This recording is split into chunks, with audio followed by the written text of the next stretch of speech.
when I first started judo, I was 5 years old, and my brother and I were pretty good at judo, and we liked it straight away, and we were good at it. We won heaps of tournaments at a young age, and the coach said to my mum, look, your kids are pretty good at judo, but if they stay here, they're not going to improve and get to the next level because we're a recreational club, we're not competitive, so they need to move to a different club. So we moved clubs up to a competition club where, there was already Olympians there from the what year did I move there? No, there would have been people training for the 96 Olympics, so Atlanta, and then for Sydney. So I got to go there. I'm like, oh my gosh, they're trying to make the Olympics. And then some players at the club made the Olympics, and I was like, wow. And then, so I was kind of in the hyper competitive environment at this club. And then as we're leading into the Sydney 2000 Olympics, my coach, he came second at US Open. He won another tournament. And he pretty much got a really good shot at making the Sydney Olympics. And I remember I'd see my coaches travel. Where's Tom this week? Oh, he's in Japan for 3 weeks. Or they did a lot of career trips. He's in Korea for a month. And Tom would come home.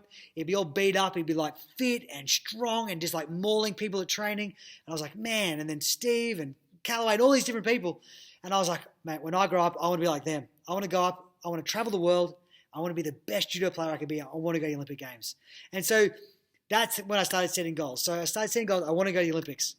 So when you set goals, you got to figure out how you're going to, what's the goal and how you're going to get there. So my mum was like, well, I don't know how to make the Olympics. So we asked my coaches, how do you make the Olympics? And they said, well, Matt, firstly, you got to make the state team, mate. You're only 12 or 13. You got to make the state team first.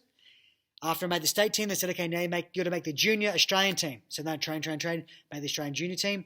Okay, now you got to make the Australian senior team. You got to start winning some fights against adults, and I was doing senior men's from 15 anyway, and then now you got to make the Australian senior team, and now we've got to get through the Olympic qualification to then make the Olympics. So essentially, with you and what you're doing in your goals, that's kind of a quick snapshot of how I set goals to make the Olympics, and then kind of just about setting goals. But when you set goals, you got to look at the far goal of how you're going to, what's the goal.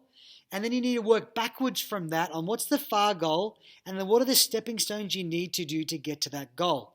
So it doesn't have to be judo. It could be black belt related. Well, how are you going to get your black belt? Well, this is the curriculum. I'm a green belt.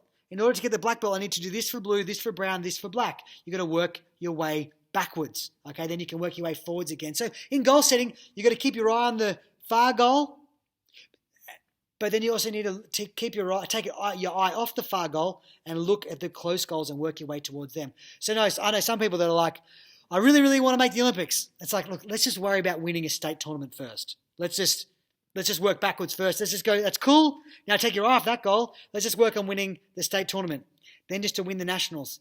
And then so we slowly work our way up rather than always keeping that's the focus, but we're not looking at the other ones on the way. So you need long-term goals, short, medium, and short-term goals. And that can work for judo, for getting your black belt, for getting your next dan grade. It can work for coaching. It can work for your university degree. Hey, what do you want to do in life? How are you going to get that? What do you need to get that? And then work your way backwards to where you are now. And that'll help you set some goals. So that's some really basics around goal setting. I've actually got a goal setting book on Amazon. It's like $4 or $5. If you want to grab that one, it's called Effective Goal Setting So You Can Win at Life. Or you can grab my Hard-Fought Lessons book, which has a chapter on goal setting, but the goal setting book is a bit more in depth for goal setting. But that's it from me. Let me know in the comment section what your next judo or jiu-jitsu goal is, and I'll leave a comment as well. If you have any questions or comments, please shoot me an email at beyondgrapplinghelp@gmail.com or leave a comment, and I'll do my best to answer any questions you have about judo to help you improve, to help you get better at judo and jiu-jitsu. So that's it from me. Talk soon.